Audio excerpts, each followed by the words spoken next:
Hello. I think I just went live and I didn't know it. Welcome to the Soul Search. It's the Soul Search DTV live show. I'm Knecht. I'm your live streaming host, and I'm also a spiritual business coach. And I'm going to be here on Facebook. I'm going to be here every other Monday at 12 noon Pacific time. It's 3 o'clock Eastern time. I hope you'll join me. And here's the intention why I want you to come watching this show. What we're going to do together is we're really going to look at the clarity, how to have clarity in your thinking when it comes to making decisions in your business, right? So it's Monday morning, and usually there's a bunch of things you want to make choices about on a Monday morning. And also how you approach your relationships and the other areas of your life, all really, really important. So to get it going this week, I chose a topic I call cracking the code. And I'm going to take a look at the soul search process. So it's a soul search process that's in my book. And hey, Suzanne, good to see you. I'm going to break it down a little bit for you because the soul search is both a philosophy and a tool. So here you go. Untangle your thinking, empower your relationships, make confident choices. Because I have a belief that there is a way of thinking and a way of living life where you can be successful as well as happy. How would you like that? And I also believe that you are the creator of your life. We can create our lives any way we want. Right? It comes with our thinking and how we're feeling and what we bring to the world. That's how we create our life. And there's another truth. And I know Jody, thank you, Jody, knows this. And that truth is that we have spiritual support. We have around us at any time, we have, whether you think of it as universe, whether you think of it as your intuition, there's another realm of support that's here for you. And I'm going to talk today at the end of the show. I'm going to give you some tips and a tool so that you can walk away from this show with an understanding of how you can create success for yourself this week, right now. So here, I'm going to start with a question. How does a childhood epiphany, a teenage kidnapping, an adult financial disaster all have something in common and connect? And it actually connects with a way you can go about your business this week, right? So I'm going to answer that question. I'm going to tell you 3 stories. These stories are in my book, The Soul Search. They're true. They happened to me. And I'm going to tell you the stories and kind of have you look at really how that's working for you right now. The lessons that I learned. So the first story happened to me when I was 7. I was a religious little kid and very spiritual as a little girl. And I'm really curious for you, those of you who are watching, do you remember times in your childhood when you connected to that something bigger than you, right? That you knew there was more than just the things that our parents were telling us were real. Well, that's how I was as a kid. So there was a Sunday, I went out in a field. It was this bright, sunny spring day. And I talked to God because I had a belief in God, a particular belief in God at that time. And I asked God, why are so many people unhappy? I didn't understand teachers and, people in my family. It seemed like there were a lot of unhappy people and I didn't get it. So I asked the question, and like a 7-year-old would, right? I listened for the answer, and it came. So I heard the answer, and the answer was, Kat, this is your job. This is actually your mission, is to help people to learn how to get what they want and how to connect to that energy of love. That's how I think of it now, as the energy of love. So I took on this mission. I was passionate about it as a little kid. A lot of things happened to me in my life as I went from being a 10-year-old to being a 17-year-old. But when I was 17, I was traveling with a friend of mine. And this was the next lesson, spiritual lesson that I got that's helped me to be successful. So it happened during a very traumatic experience. It was, but it was life altering for me.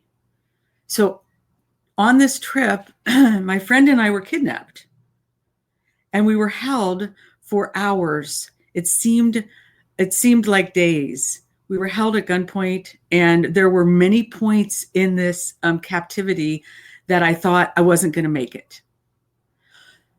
What I did during that time, though, was I remembered what had happened to me when I was 7. I remembered that there was another realm I could tap into. There was a wisdom, there was a place I could go. And I went there.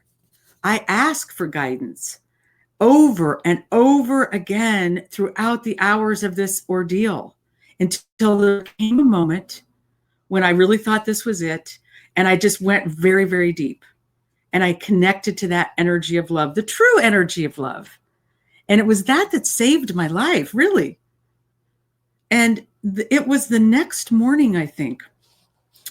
I was walking with my friend. So we had been saved. We talked to the sheriffs, and I had just identified the person who had kidnapped us, positively identified, and found out that he was a wanted man. And I was just feeling all of that. But I was struck like a lightning bolt walking down this one horse street. I got what I had experienced as a kid was true. There really is another realm we can tap into. And I can listen to my soul and get wisdom about something real, right? So how many of you have an experience like that? Not traumatic necessarily, but where you've had an experience that was really challenging and you were able to tap into something beyond your mind. And Suzanne says, yes, we wonder what is that else that's out there? So what I did in that experience, I want to unpack it a little more. When I was feeling threatened, afraid, not knowing what to do, here's the real key. When I didn't know what to do, I made a choice. I consciously, even under those circumstances, I made a choice to go to my soul instead of my head. It wasn't head first, it was soul first. Because if I'd gone to my head first, that's where fear is. That's where, oh my gosh, I've got to figure this out. And there's no figuring it out. There's no figuring this one out. So many things in life are really not intended to get figured out. So I want to, before I go to my third story, break this down a little bit more for you. So our souls guide us. Our souls give us wisdom. They urge us forward into great places. Our heads can give us really good navigational.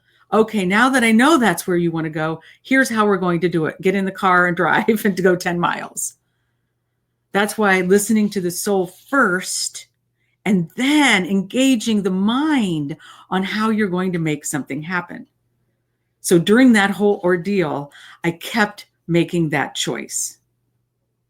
Now, when I moved to the next story, the adult financial disaster, I want to look at the interim years for me, and maybe you'll all relate.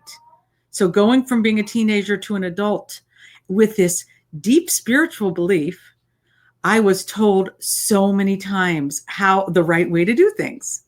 And even though my gut would say, no, I don't think that's it, I would listen to what people were telling me, and I would do things the right way. And they wouldn't work out for me. How many of you have had that experience where you think, okay, this is how, if I'm going to do it by the book, I'm going to do it like this, and let you end up, though, unsatisfied. So that some things are unsustainable for you. So I did that, and I also practiced my spiritual practices.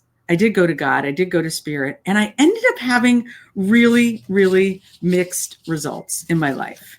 I had some great things. I had some not so great things. It was a real mix.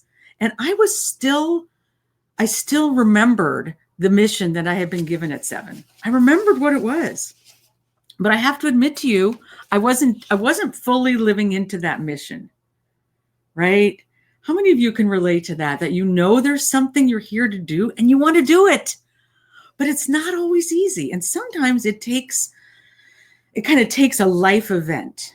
So life events happen to us. And I think we can choose in those moments when a life event happens, what we're going to do with it.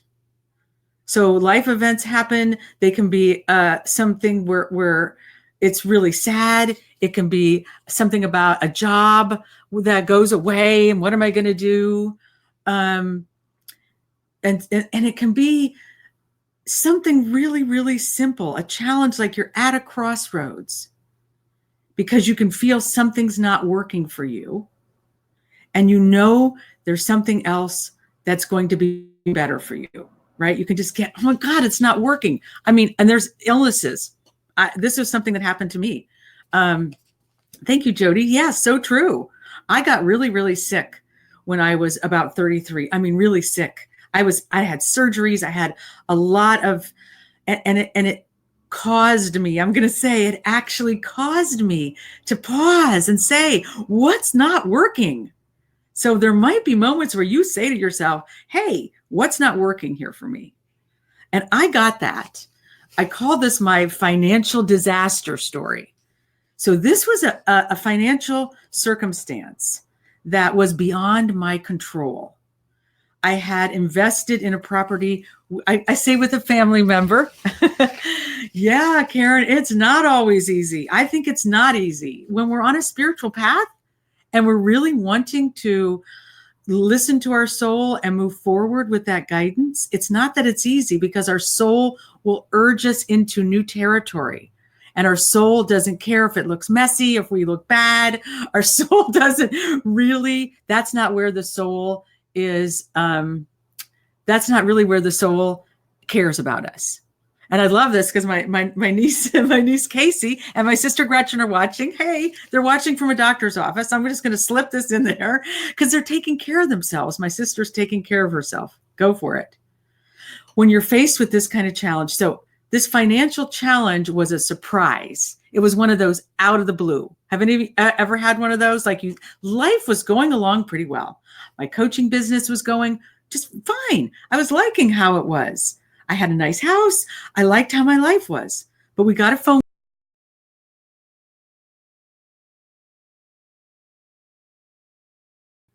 During that time, we had to make some big choices. We really, really had to make some big choices because the phone call was telling us that the financial rug had been pulled out from under us. And I'm going to maybe exaggerate this a little bit, but how it felt at the time was that I'd lost all my money. I just great big amount of money just gone, disappeared out of my bank account, gone, done. And at that point, I had to make a choice. This is where I cracked the code. This is the crack the code moment.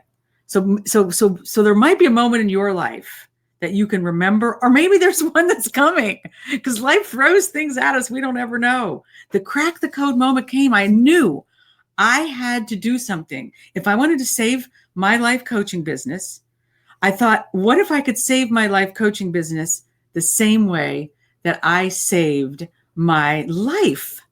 Literally saved my life, right? What if I could do that? So I cracked the code. I spent probably 2 years researching this.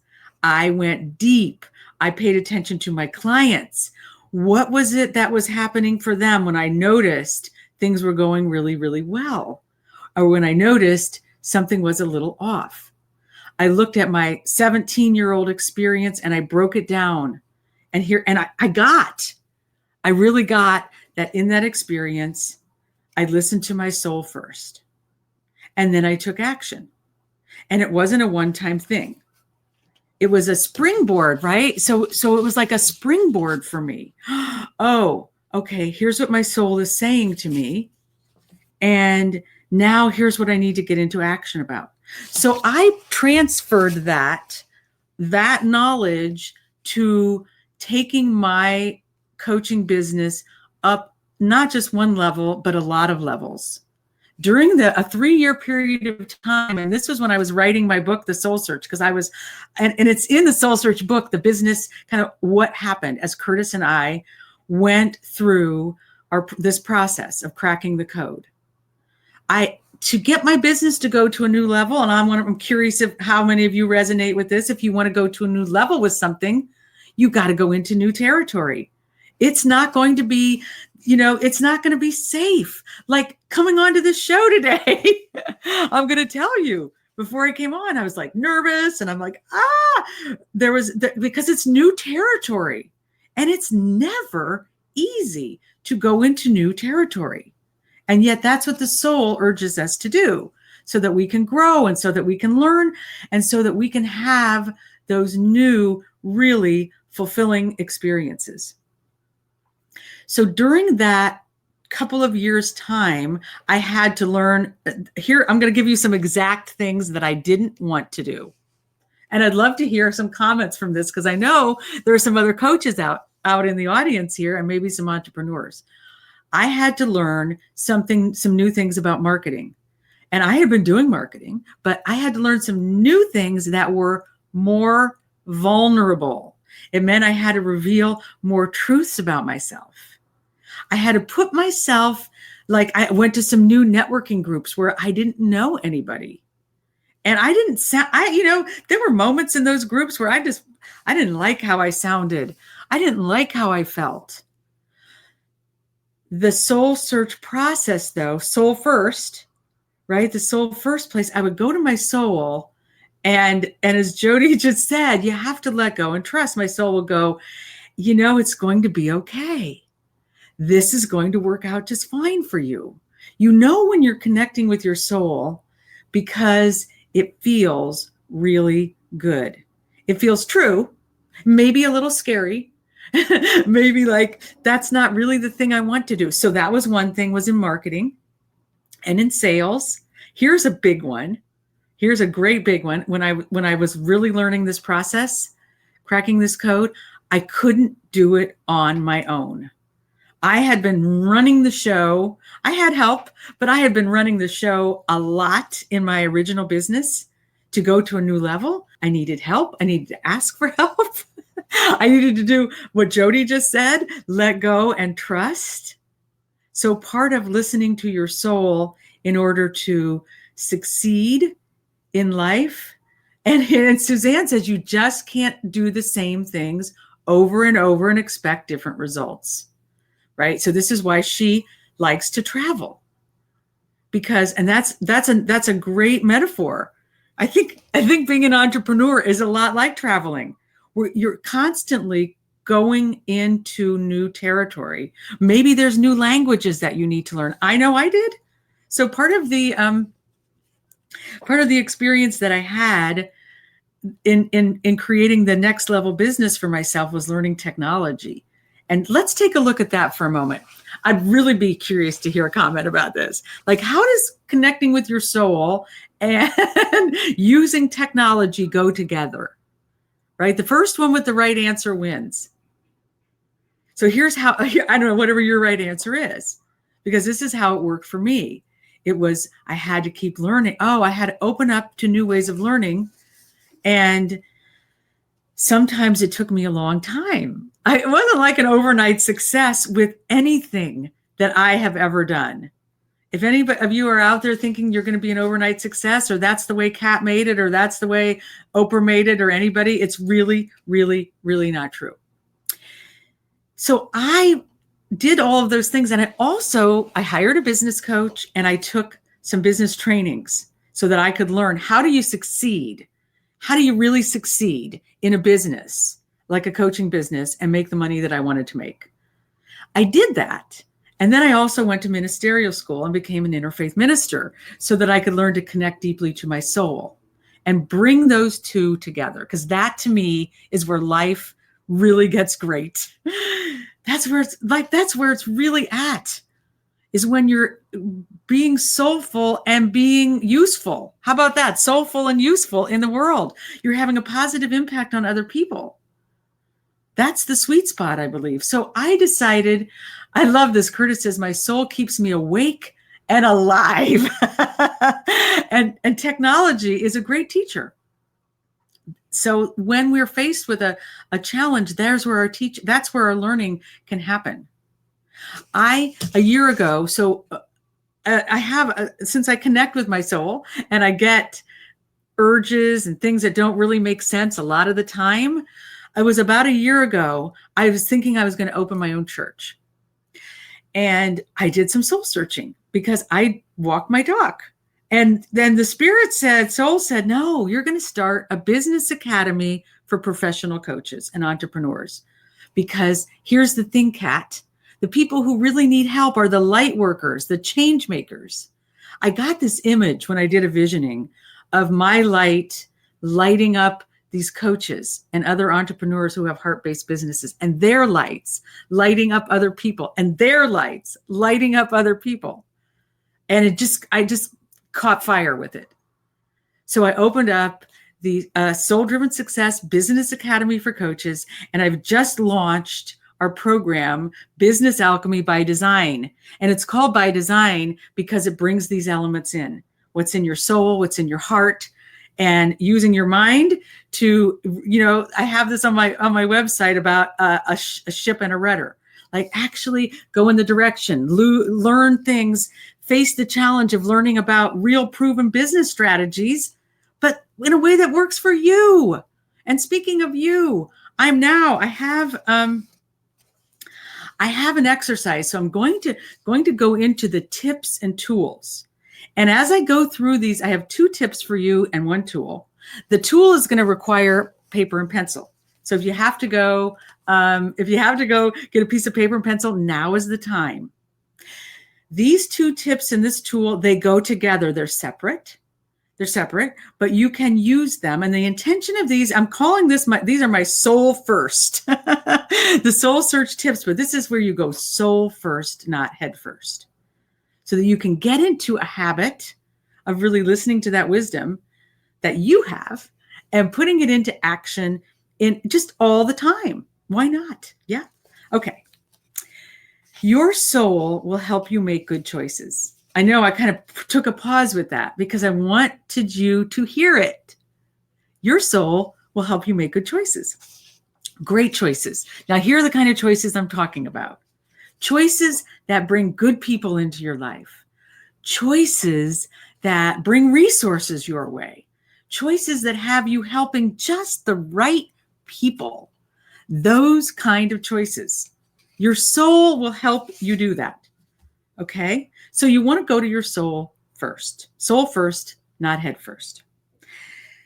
Here's tip number 1. So tip number 1 is to have a practice of pausing. So when you're going to make a choice, this is your choice tip, the choice tip of the day. When you're going to make a choice, I want you to just pause and connect with your soul.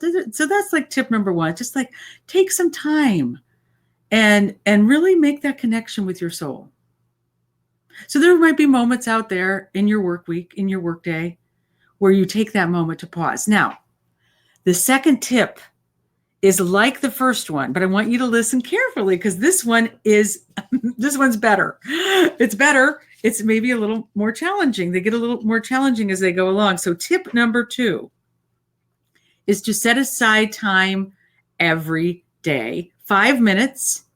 And I know there's some people out there. I can see that you out there, you've done this tip. So if you've done this tip, put it in the chat that you've done this one and how it works for you. And during that time, get quiet and connect with your soul. And during that time, just tune into your soul. You might ask a question. You might say, kind of what's up for me today?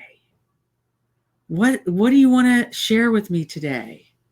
I do this every single day. And sometimes what comes through is astonishing to me. I do it in my morning journal writing because that's a good way I find to kind of capture that information. And sometimes it's really practical. Like the soul is it's not just woo-woo, booga-booga stuff, right? The soul can say, you got to get out there, Kat, and like talk to people. Sometimes the soul will be that directive. And other times I'll just get a nudge. Kind of maybe it's about a way of being lighten up. That's a big one. How many of you get that nudge when you really connect? It's that just lighten up a little. Like, don't take this all so seriously. This is great. Denise does this exercise every morning. I don't know who I would be without this. So I don't want you to take it too seriously, but if you do it, if you take this on, this would be really exciting. Is 2 weeks from now when we come back to this show. I would love to hear how it goes. So you can come back to the show. You can write in the comments. You can let everybody know, because I promise you, this is a promise. I don't make promises lightly. That sounds like a pop song. I don't make promises lightly, but I'm making this promise that if you do this second tip, something new is going to happen in your life. So here's the time for the tool. Okay, this is what you get the paper and pen out for. I'm going to set it up a little bit before I actually give you the tool. Now, many of you might know about affirmations. If you are at all a student of the New Thought, or any type of manifesting, law of attraction, affirmations are a statement that you repeat that has a positive message that gets into your mind. It goes from the heart up to the mind, and you start really believing in yourself. My tool is called an inquiry. And for those of you who are watching this, and if you're a coach, you know about inquiries. This is a tool we use in our coaching because it's powerful. It's simple but powerful. So instead of an affirmation, which is a statement, this is a question. So I'm going to give you this question in a moment to write down. I want you to write this down, this question. And then I want you to, it's a question to ponder. It's a question to have introspection around. So I'm curious, like, just for some of you out there, like, oh, does that make sense? Before I even give you the question, that there would be a way. We need to have questions, powerful questions. That's why coaching is powerful, because we ask powerful questions that they trigger creativity. They trigger openness. They have the mind and soul really connecting to that bigger, whatever that is, spirit universe, these questions. So I'm going to give you this inquiry. And what I want you to do with this inquiry is to, maybe you take that piece of paper and you have it in your pocket. Maybe you take that piece of paper and you write this tool down. You write this inquiry down on a device of yours. Maybe you have it on your laptop, right? Because I want you to be asking yourself this question all week long. This is a thing to take into your work week today, starting right now. The question is this: what does my soul know about this? Okay, it's going to come up on the screen in a moment, and so you can copy it down. What does my soul know about this? This can be a moment. Maybe you're looking for a parking place.